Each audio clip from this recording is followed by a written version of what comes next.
Merhaba arkadaşlar. Daha önce yaptığımız bebek takımına patik yapımını istedi. Çok istek aldı. Onun için şöyle bir patik yaptım ben. Bakın. Şimdi bunun yapımını göstereceğim.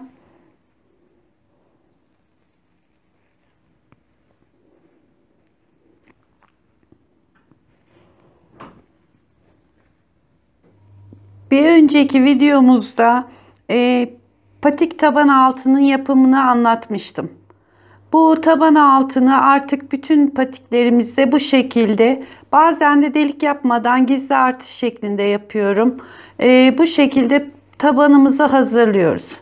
Şişimizde 61 ilmek var. Şimdi şu patiğimizdeki ilk mavi çizgi sırasına gideceğiz. Bu da haroşa.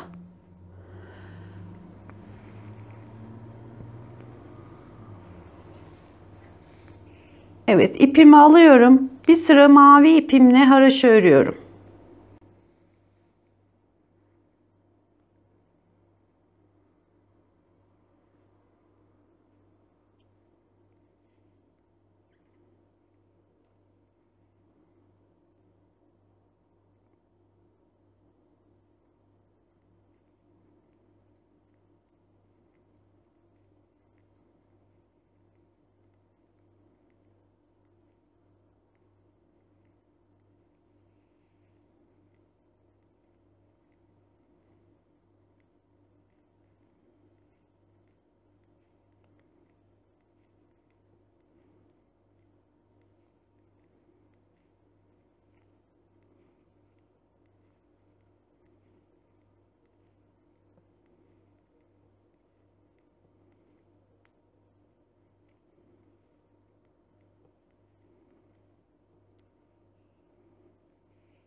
Arka tarafta haroşayı soruyorlar. Ben hep ön yüzden ördüğüm için yine aynı şekilde örüyorum. Bu şekilde bir sıra mavi ile yapacağız. Bakın haroşamızın bir dişi çıktı. Şimdi bir sıra mavi haroşa, sonra arada 3 tane beyaz ve bir tane de tekrar bir diş haroşa mavi ile gideceğiz. Beyazla giderken şu burun kısmını da göstereceğim size. Şunları hazırlayalım şimdi. Bir sıra mavi, 3 ya bir diş mavi, 3 diş olarak beyaz, bir diş de mavimizi yapalım. Evet arkadaşlar, ben patiğimin haroşalarını da yaptım. Bir sıra mavi, 3 sıra beyaz, bir sıra mavi ve bir sırada beyazla gittim geldim. Yani toplamda 2, 4, 6 sıra haroşamız oldu. Şimdi burun kısmının ayrımını yapacağız. Burun kısmımızda da 61 ilmek var. Yanlarımız 24. Burun kısmımızda 13 ilmek olacak. Şimdi 24 ilmeğimizi düz olarak örüyoruz.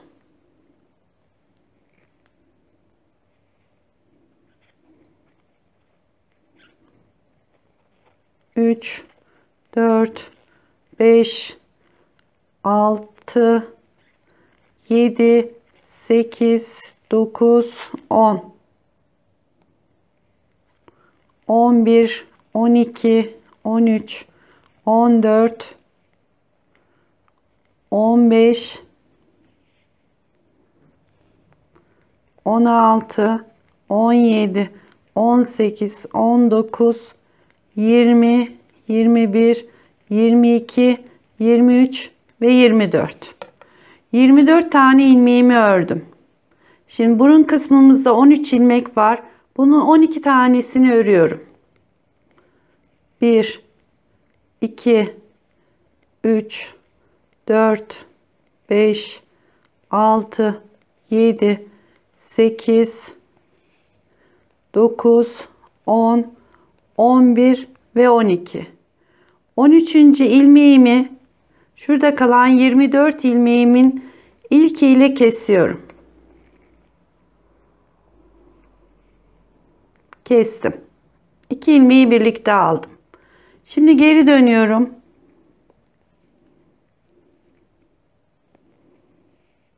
On 12 ilmeğimi ters olarak örüyorum. 1, 2, 3, 4, 5, 6, 7, 8, 9, 10, 11, 12.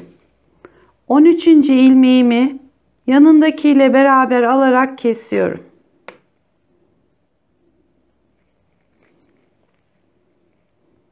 Kesme işlemini yaptım. Dönüyorum.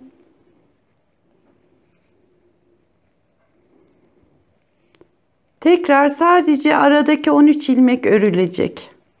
Yani sona geldiğimiz 13. ilmeğe geldiğimiz zaman yandaki bir ilmeği alarak kesme işlemi yapacağız. Bakın zaten belli keseceğimiz ilmek. Yanındakiyle alıyorum, kesiyorum. Tekrar dönüyorum.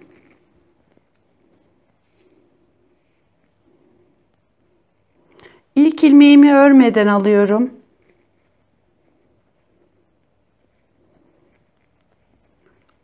On iki ilmek örüp 13. ilmeğimi kesiyorum.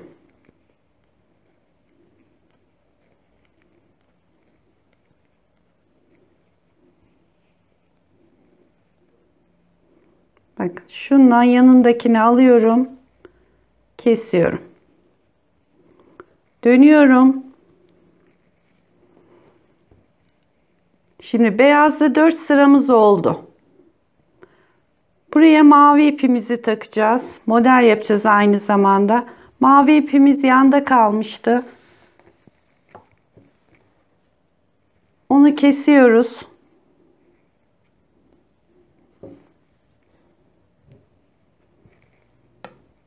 Şimdi ortaya bağlayacağız. Şu ilk ilmeği örmediğimiz için şişimize boş geçiriyoruz. İkinci ilmekle maviyi örüyoruz. 2 tane ördük. Şimdi yine aynı hırkada ve şapkada yaptığımız gibi bir ilmeği boşaltıyoruz.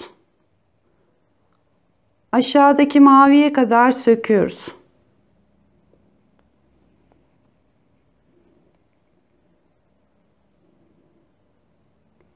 Mavi ipimizi takıyoruz. Bakın. Hepsini beraber örüyoruz. Bu modeli zaten öğrendik.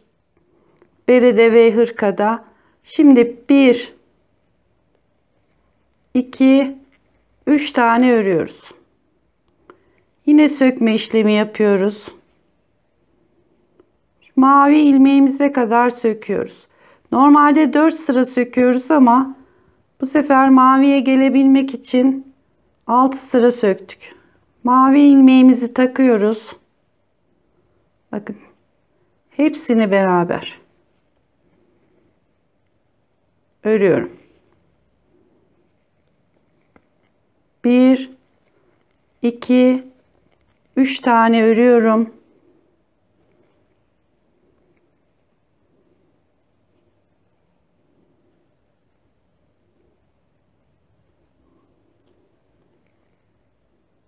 Mavi ilmeğimi takıyorum önce şişime.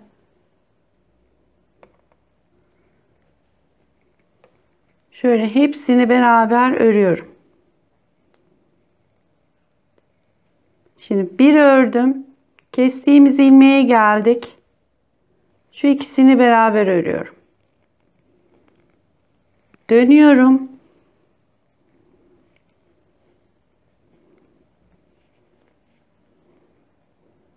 İlk ilmeğimi boşaldım.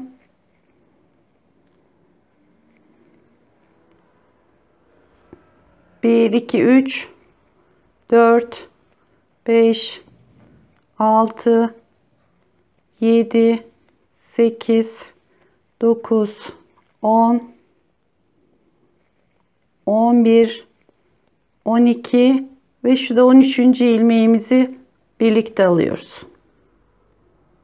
Kestik. Dönüyorum. Şimdi beyaz ipimizde yine 4 sıra yapacağız. İlk ilmeğimi boşaldım.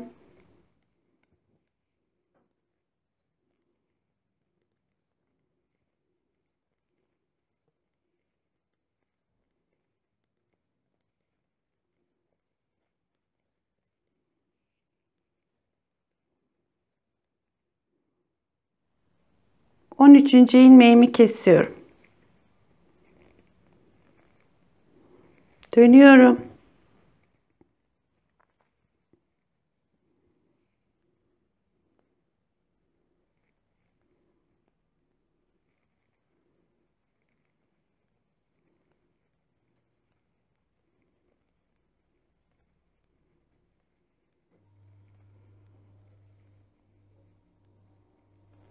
Ve 13. ilmeğimi kesiyorum. Tekrar dönüyorum. Hep bu aradaki 13 ilmeği örüyoruz. Sağda ve solda kesme işlemleri yaparak 3, 4, 5, 6, 7, 8, 9, 10, 11, 12 ve 13. ilmeğimi kesiyorum. Dönüyorum.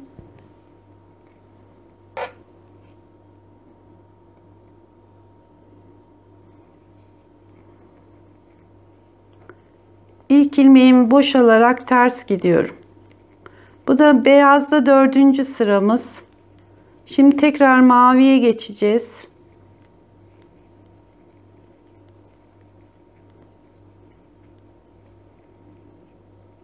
Kesme ilmeğimiz belli zaten. Hemen yanındakiyle alıyorum ve dönüyorum.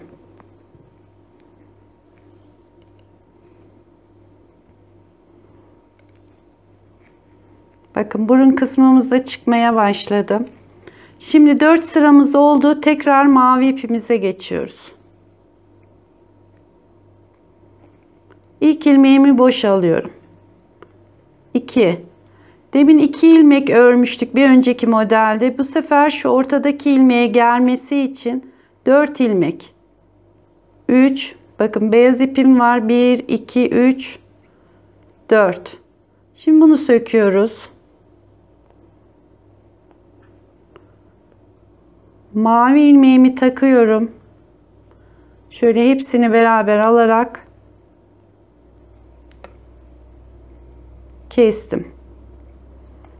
1, 2, 3 tane örüyorum. Tekrar söküyorum. Bu örneğe alıştıktan sonra zaten direkt takıp mavi ilmeği takıp örebilirsiniz. Şimdi 1, 2, 3 tane ördüm. Son ilmeğime geldim. Kesiyorum.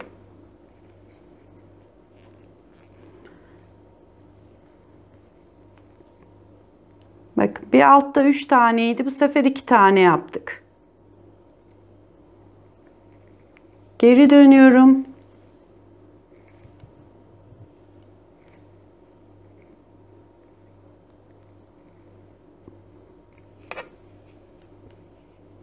İlk ilmeğimi yine boşa aldım. 12 ilmek örüyorum. 13.'yü keseceğim.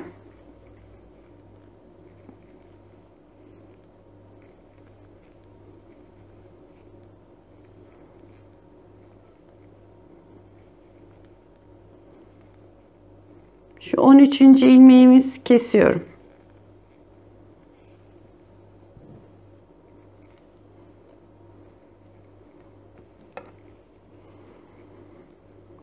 Şimdi beyaz ipime geçiyorum. İlk ilmeğimi boşalıyorum. Yine beyaz ipimizde 4 sıra olacak şekilde kesmeye devam ediyoruz yanlardan.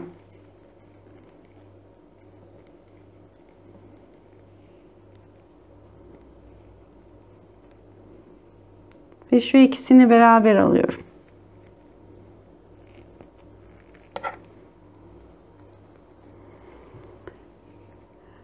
Buradan birer birer ala tersinden gelirken de patiğin sağ tarafından alacağız birer birer. 11 şurada 11 ilmeğimiz kalana kadar modelimize devam ediyoruz. Evet, patiğimizin burun kısmı çıktı. Şimdi son kesmemi yapacağım. 2, 4, 6, 8, 10, 12 tane sağ tarafımızda, 12 tane sol tarafımızda var. Şimdi buradan bir tane keseceğim giderken. Son örneğimi de yaptım. 1, 2, 3, 4 tane örneğimiz oldu. Şimdi ilk ilmeğimi boşalıyorum.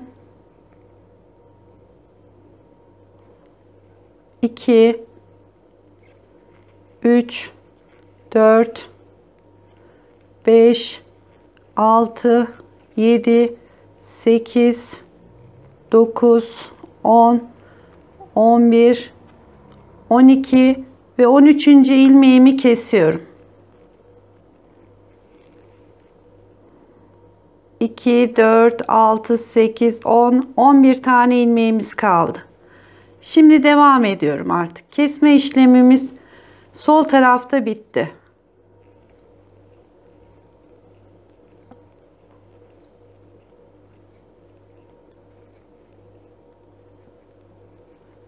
Dönüyorum. Ters olarak başlıyorum. Ön tarafa düz örgümüz çıkacak yani. Şimdi baştaki 11 ilmeği ve ortadaki 12 ilmeği öreceğim.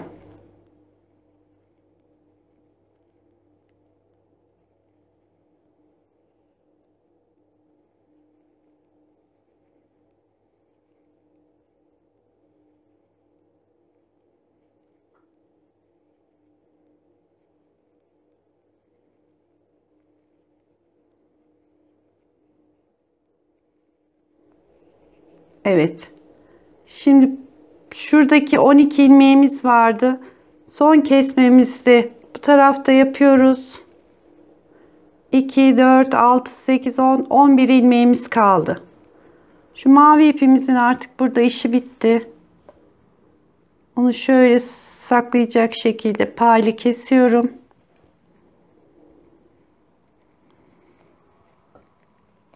Ve patiğimizin başına geliyorum.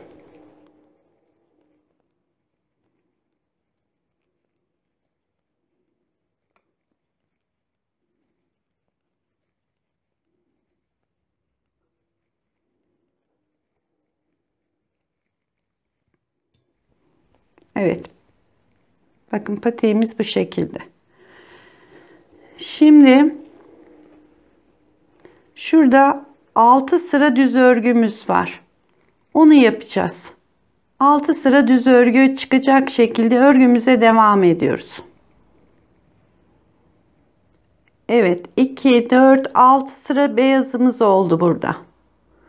Şimdi düz tarafta ters olarak gidiyoruz. Ters örgü yapıyoruz. Çünkü düzümüzün arka tarafına çıkmasını istiyorum artık. Modeli o tarafta kuracağız.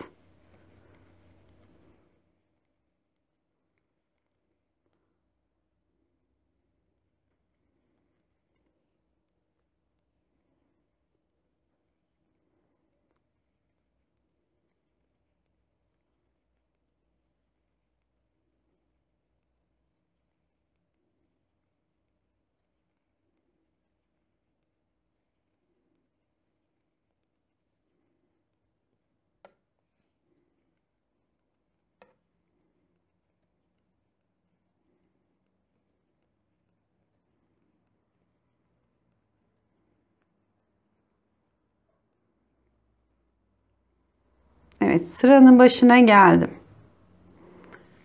Şimdi mavi ipimizi alıyoruz. Mavi ile bir sıra düz örgü, yani düzümüz artık ters tarafta olacak.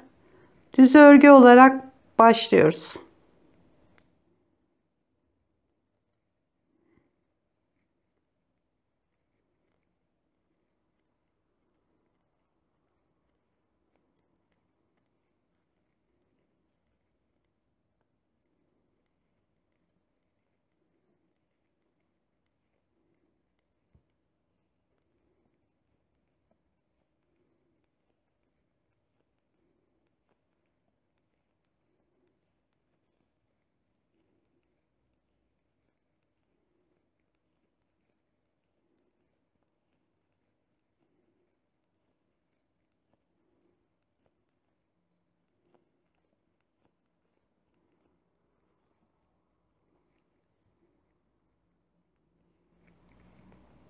Ön yüzde ters örgü yapıyoruz.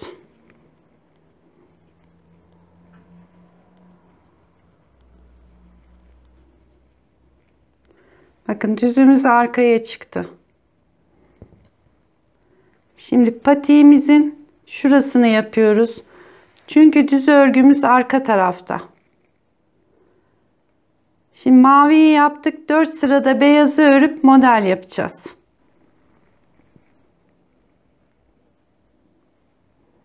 Evet, 2 sıra mavi, 4 sırada beyazımı ördüm. Şimdi yine modelimizi yapacağız. Mavi ipime geçiyorum. 1 2 ilmek ördüm. 3. ilmeğimi söküyorum.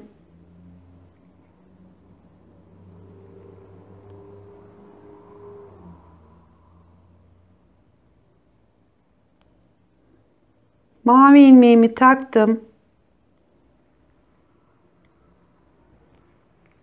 Hepsini beraber örüyorum.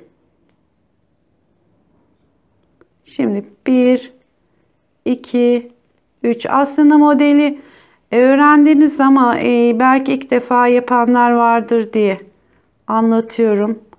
Söküyorum ve hepsini beraber örüyorum. 1 2 3. Her 3 ilmekte bir 4. ilmeği söküyoruz. Şimdi 2 tane ördük. Şu ilmeğimizi söktük. Bir dahaki sırada şu 3 ilmeğin ortasına geleceği için bakın sökeceğimiz ilmek şu.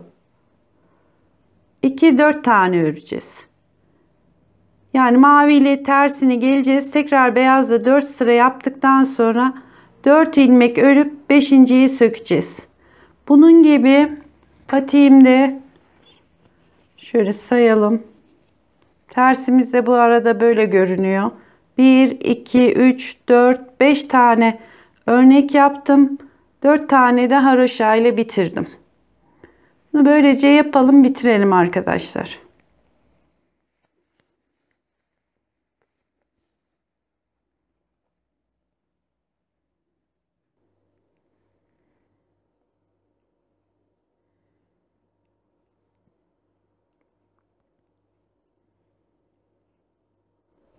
Evet, patiğimizin kesimini de yapıyorum. Bu ağız kısmını keserken çok sıkı olarak kesmeyin. Çünkü katlayacağımız için büzme yapmasın.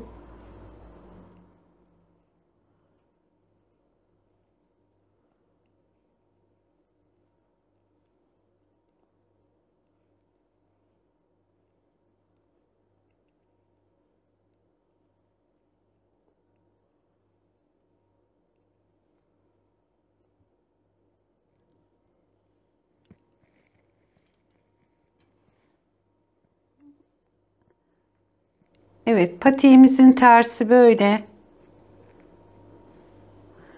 Burası da düz tarafımız. Şimdi dikmesini yapalım. Bu dikmeyi benim tığla dikmek kolayıma geliyor ama iğneyle de dikebilirsiniz. Yani nasıl istiyorsanız öyle dikin. Nasıl kolayınıza geliyorsa. Ben şöyle tığla birleştireceğim.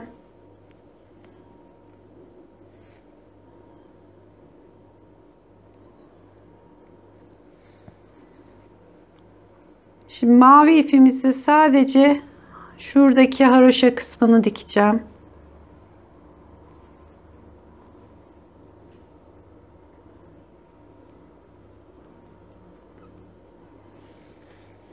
Bunu kesiyorum.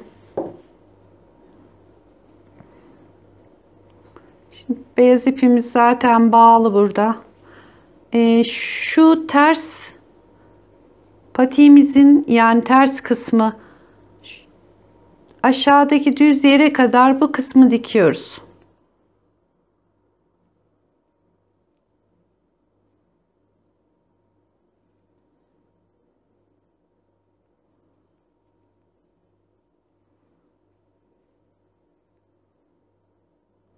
Aynı zamanda şu mavi ipi de saklıyorum orada.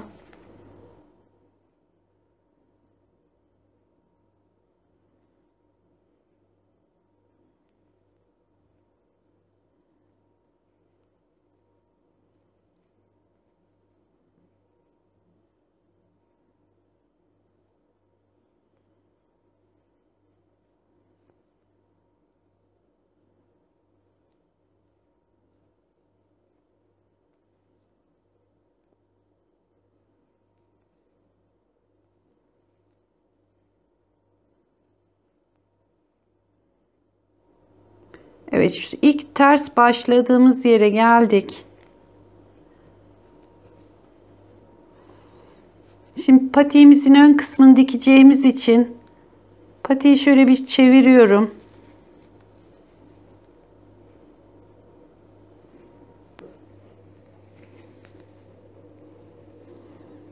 Şimdi alt taban dikişini yapıyoruz.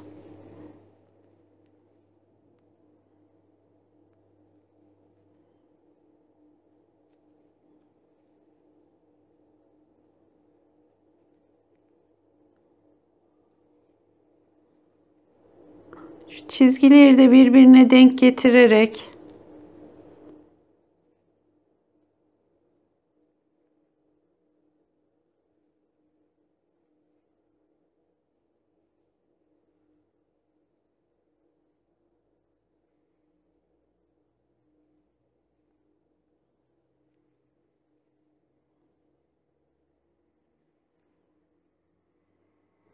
zaten tabanımızın altı kendiliğinden yuvarlandığı için ayrıca bir yuvarlak olarak dikmeyeceğiz. Direkt kenarları birleştirerek gidiyoruz.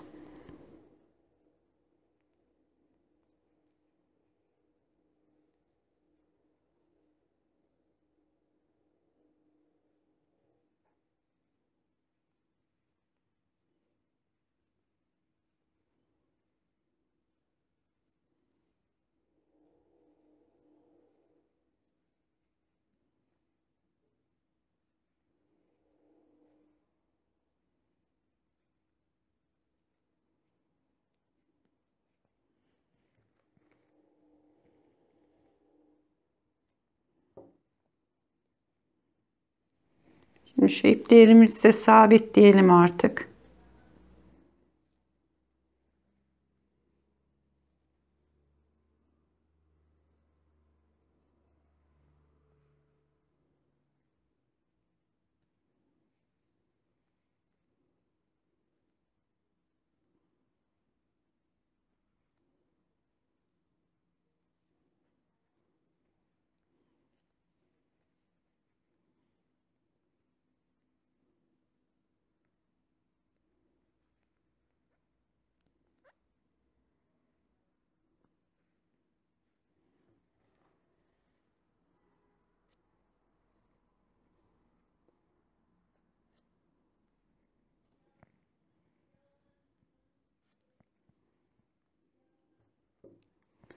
Evet, patiğimiz bitti. Bakın, dikilmiş hali böyle. Şimdi ön tarafını çeviriyoruz. Bakın şurası da tabanımız.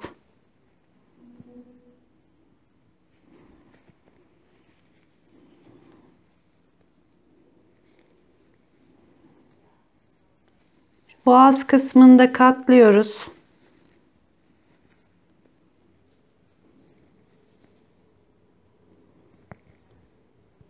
Bakın patiğimiz bu şekilde arkadaşlar. Şu da diğer eşi. Yapacak arkadaşlara kolay gelsin.